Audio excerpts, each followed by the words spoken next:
ओम शांति। कर्म कैसे अपना हिसाब लेने आता है, इस सच्ची घटना सुनकर आपके होश उड़ जाएंगे। आप भी हैरान हो जाओगे। कर्म का हिसाब कैसे लौट करके आता है हमारे पास, आज इस सच्ची घटना जो प्रैक्टिकल अभी की है। कई लोग कहते हैं जब भी कर्म के ऊपर कुछ वीडियो बनाए हैं तो बहुत लोग ऐसा भी कमेंट करते हैं कि अरे हम नहीं मानते हैं, अगले जन्म का किसको क्या पता है कि क्या होगा, और इस जन्म में किया है उसका फल अगले जन्म में मिलेगा। एक ऐसा न्याय है कुदरत का, और अभी जो हम कर रहे हैं तो अभी क्यों नहीं मिलता है।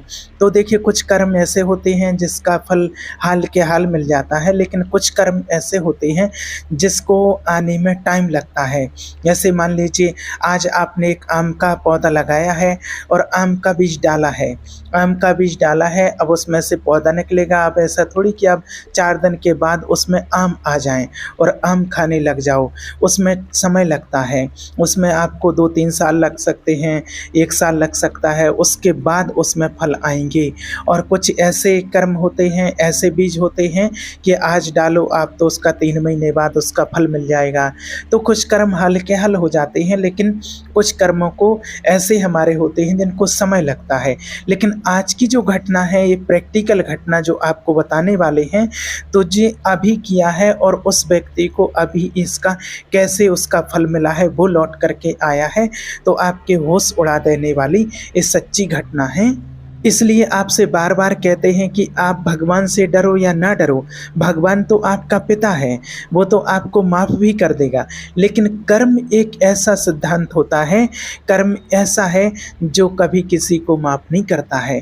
इसलिए आप किसी से डरो या ना डरो, लेकिन अपने कर्म से बहुत डरना चाहिए और बहुत सोच समझ करके कर्म करना चाहिए, क्योंकि कर्म अपने कर्ता को हजारों की भीड़ में भी पहचान लेता है। और खासकर अपने बुरे कर्मों से डरने की ज़रूरत है, जो गलत कर्म करते हैं उससे डरने की ज़रूरत है। और आज जो आपको घटना बता रहे हैं, इसको सुनने के बाद शायद आप में भी बहुत परिवर्तन आएगा। आप बहुत सोच समझ करके अपने कर्मों को करेंगे।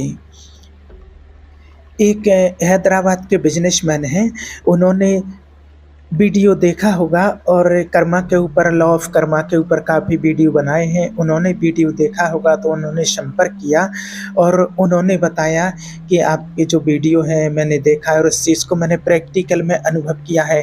पहले तो मैं बहुत नास्तिक था, भगवान को नहीं मानता था और कर्मा क्या होता है, लॉ ऑफ कर्मा कुछ भी नहीं मानता था। लेकिन जो मेरे साथ हुआ है तब से मुझे पता चला है कि वास्तव में कर्म क्या होता है और कर्म कैसे अपना फल देने के लिए आता है।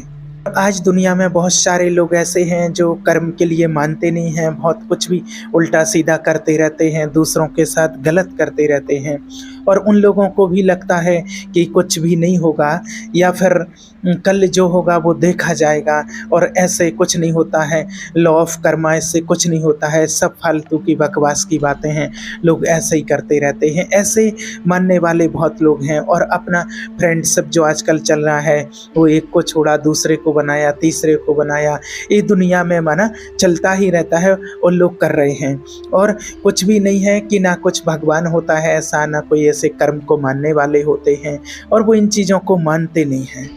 और उन्होंने बताया कि मेरी स्टोरी जो है, मेरा जो कर्म है और मेरे साथ जो रियल घटना हुई है, अगर इन लोगों को पता चले तो शायद कुछ लोगों के जीवन में बहुत सुधार आएगा और उनकी लाइफ बिगड़ने से बच जाएगी। तो उन्होंने बताया, उस भाई ने बताया, वो बिजनेसमैन हैं बहुत बड़े, उन्होंने बताया कि करीब 10.5 साल 11 साल पहले की बात है। मैं एक लविंग इस प्रकार का इंसान हुआ करता था, माना किसी से भी प्यार करना, मिलना जुलना, और माना इन चीज़ों में, भगवान में, कर्म में मेरा कोई विश्वास नहीं था। और एक नास्तिक टाइप का इंसान था, जो जैसे लोग होते हैं कि बस पार्टी करना, उल्टे सीधे काम करना, बस ऐसे ही मेरे कर्म रहे हुए हैं। अब क्या हुआ कि उनकी एक कोई फ्रेंड थी और उनके लिए बताते थे कि मैं आपसे बहुत ज़्यादा प्यार करता हूँ और मैं तुमसे शादी भी कर लूँगा और मैं तुम्हारे बिना नहीं रह पाता हूँ। और मना इनने कई बार उस शादी का बोल करके और उनके साथ मना उसको विश्वास दिलाया। वो माना कई बार रिलेशनशिप में भी आए, ऐसा उसके साथ बोल बोल करके। और जैसे ही वो लड़की धीरे धीरे करके बहुत सीरियस हो जाती है, उनके बहुत करीब आ जाती है, उसका विश्वास हो जाता है और वो एकदम शादी करने के लिए तैयार हो गई। इनको माना शादी करने के लिए राज़ी हो गई। वो क्या है, धीरे उस टाइम पर वो लड़की प्रेग्नेंट हो गई थी। और फिर क्या होता है, वो एकदम शादी, जब वो प्रेशर बनाने लगी शादी के लिए कि अब शादी करना है, शादी करना है, और वो क्या करेगी, तो वो प्रेशर डालने लगी। तो वो ये कहने लगी कि अरे मैंने तो सब ऐसे ही किया था और मैं तो इन चीज़ों में नहीं पढ़ना चाहता हूँ।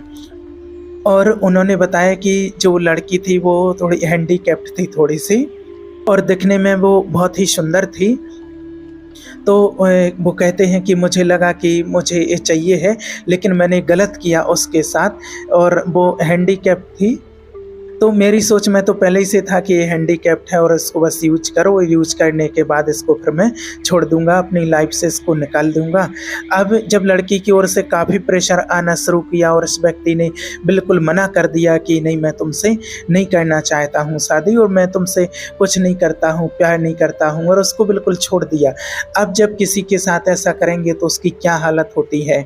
अब वो उसको मना इतना बुरा लगा और वो लड़की एकदम डिप्रेशन में चली गई, वो एकदम परेशान हो गई, और वो मानो एकदम बेहोशी जैसी उसकी हालत हो गई कि अब मेरा क्या होगा। मैंने कोई लड़की इस हालत में हो और उस हालत में उसकी क्या पोजीशन होगी, वो अपने आप को संभालना उसको बहुत मुश्किल हो रहा था। अब उसकी क्या, जब वो डिप्रेशन में चली गई कि अब क्या होगा उसकी लाइफ का, हैंडीकैप है और कौन देखेगा उसको तो वैसे ही कोई देखने वाला हो। जब पता चले कि ऐसी स्थिति में है तो उसकी हालत एकदम बिगड़ गई और उसकी दवाइयाँ चलने लगीं।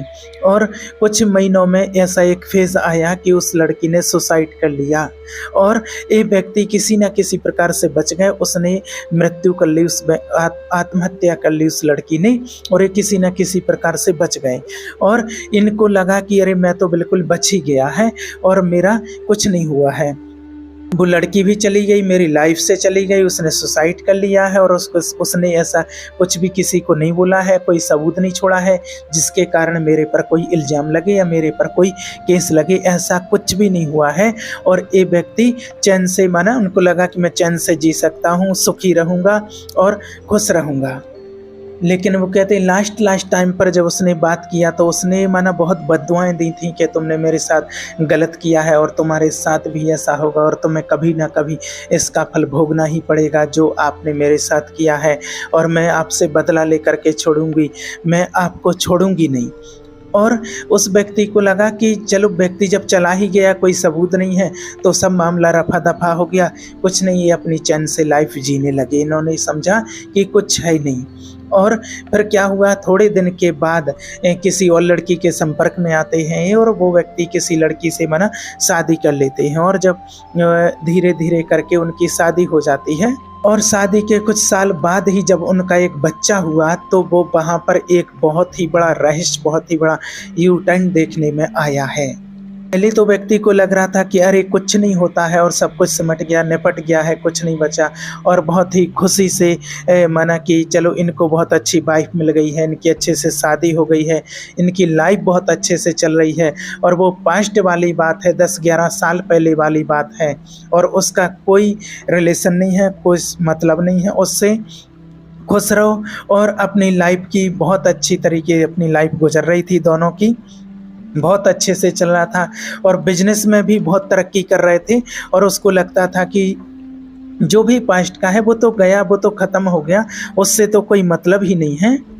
फिर धीरे धीरे क्या होता है, देखिए कहा जाता है ना कि कर्म किसी को माफ़ नहीं करता है। हम चाहे यहाँ किसी को भी बेवकूफ़ बना लें, लेकिन कर्म को हम बेवकूफ़ नहीं बना सकते हैं। यहाँ हम किसी को भी अंधा बना दें, किसी की भी आंखों में मिर्ची धूल डाल दें, लेकिन कर्म की आंखों में, जो कहा जाता है कि कर्म के हाथ और पैर नहीं होते हैं, लेकिन वो अपने समय पर, क्योंकि हर कर्म अपने फल से बंधा हुआ होता है, और जो आप कर्म करते हैं जब तक वो उसका फल ना दे दे तब तक वो कर्म शांत नहीं रह सकता है।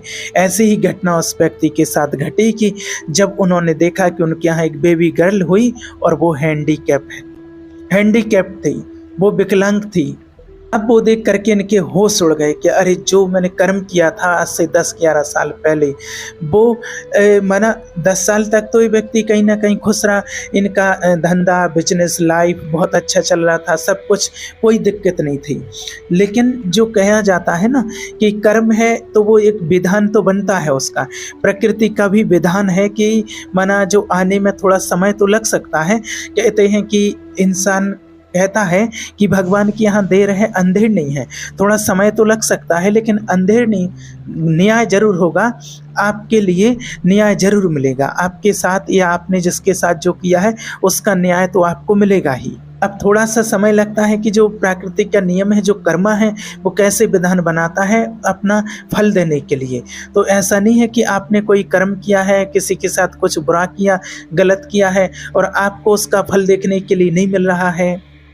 तो ऐसा नहीं है कि अभी अगर वो फल देखने को नहीं मिल रहा है तो वो कर्म अभी अपना विधान बना रहा है, और जैसे ही वो विधान बन जाएगा और एक्यूरेट जो उस समय उसका आ जाएगा आपके अकाउंट में जो जमा है, और वो एकदम से आपके अकाउंट में जो है वो आपके सामने परोसा जाएगा और आप उसको देख करके बहुत हैरान हो जाएंगे, परेशान हो जाएंगे।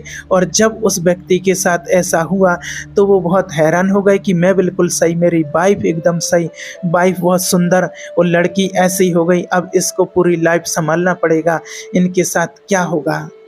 अब उनके होश उड़ गए कि मैंने तो कभी ऐसा सोचा नहीं था, और इस लड़की का क्या होगा, कौन इसके साथ शादी करेगा, इसका पूरा जीवन कैसे निकलेगा, इसका पालन पोषण मुझे करना पड़ेगा। और मैंने तो कभी सोचा ही नहीं था कि ऐसा भी होता है। मैं तो नास्तिक था, मैं भगवान और कर्मा में, इन चीज़ों में कभी विश्वास नहीं करता था। और जब मैंने ये देखा तो पैरों तरह की ज़मीन खिसक गई मेरी कि मैं क्या करूं और क्या करूं, क्या नहीं करूं, कुछ भी समझ में नहीं आता है। तो देखिए, आप ऐसा नहीं समझें कि कर्म का फल नहीं मिलता है, कर्म का फल हर किसी को मिलता है और ये चीज़ें होती ही हैं। अगर आप कुछ भी गलत कर रहे हैं तो उसका फल आपको मिलेगा ही, चाहे वो 5 साल या 50 साल या अगले जन्म, मिलेगा जरूर। जिसका जैसा कर्म होता है, जो जैसा बीज बोता है, जो जैसी खेती करता है, उसके अकॉर्डिंग कहीं ना कहीं इंटरेस्ट लगता है और उसके अकॉर्डिंग ही विधान बनता है। और विधान कोई एकदम से नहीं बनता है, जैसे लोग कहते हैं कि भाई अभी का अभी क्यों नहीं मिल रहा है, अगले जन्म में क्यों मिलेगा, बहुत समय के बाद क्यों मिलेगा, और फिर तो हमें याद भी नहीं रहता है। तो देखिए, विधान बनने में जो पहले ही बताया कि बीज जो बोते हैं तो उसको फल देने में थोड़ा समय तो लगता है, तो एकदम से वो नहीं हो सकता है, उसका विधान बनेगा। जैसे मान लीजिए, जिस उसका जो फल है वो तो आपको देखने को मिलेगा ही मिलेगा। जैसे यहाँ भी अगर किसी के ऊपर कोई केस हो जाता है, कोई गलत काम करता है तो उसको उसका दंड मिलता है। ऐसा नहीं होता है कि भाई आज ही उसका केस कोर्ट में केस पहुंचा, रिपोर्ट हुई है, उसकी जेल पहुंचा है और आज ही उसको न्याय मिल जाए, आज ही उसको फांसी हो जाए, आज ही उसको कोई भी सज़ा मिल जाए या आजीवन कारावास हो जाए। देखिए कितना समय लग जाता है, सालों लग जाते हैं केस चलते चलते, उसका छानबीन होता रहता है, उसका सत्य सामने आता है कि हाँ सही है, झूठ है, गवाह सामने आते हैं, क्या क्या होता रहता है। तब तक फिर जब वो सिद्ध हो जाता है कि हाँ गवाह एकदम एक्यूरेट, सब कुछ मिल जाता है, प्रूफ मिल जाता है कि हाँ ऐसा ऐसा किया है, फिर उसके बाद फिर उसको सज़ा मिलती है। तो इसी प्रकार से एक कर्म होता है कि अभी जो किया है तो उसको मन साफ होने में, थोड़ा सा उसका न्याय होने में और समय लगता है, लेकिन वो उसका फल मिलेगा ज़रूर। यहाँ के कोर्ट से तो आप बच सकते हैं, यहाँ के तो आप कुछ भी करके बच सकते हैं, लेकिन जो एक इंसान यहाँ बच जाता है वो कभी ऊपर वाले के कोर्ट से नहीं बच सकता है। गीता में भी कहा गया है, श्री कृष्ण भगवान कहते हैं कि जो भी आपके शुभ और अशुभ कर्म हैं वो आपको बिना फल दिए नहीं छोड़ने वाले हैं, ये बिना नतीजा दिए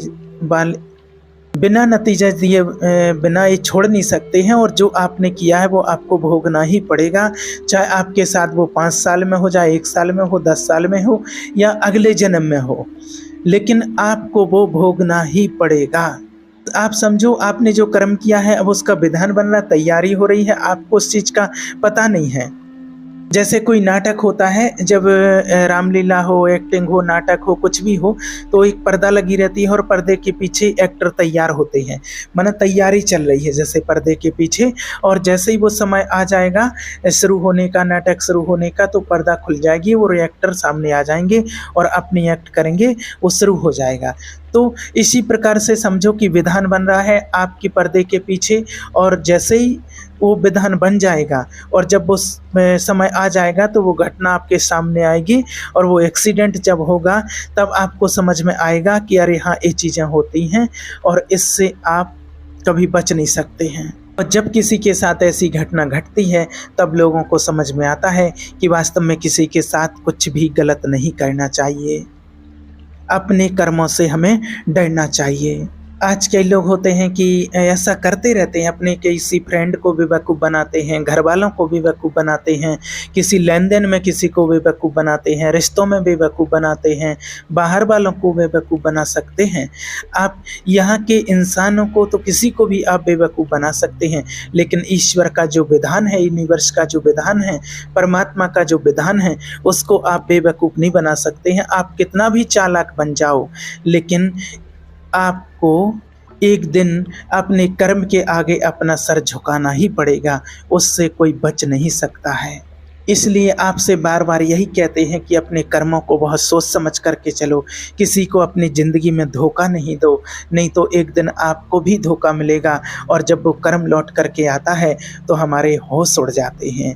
इसलिए इसको सुन करके अगर आपके जीवन में कुछ आप गलत कर रहे हैं तो आप अपने जीवन में ज़रूर परिवर्तन लाइए, क्योंकि कर्म किसी को छोड़ता नहीं है, माफ़ नहीं करता है, वो एक ना एक दिन लौट के आपके पास ज़रूर आता है। ओम शांति।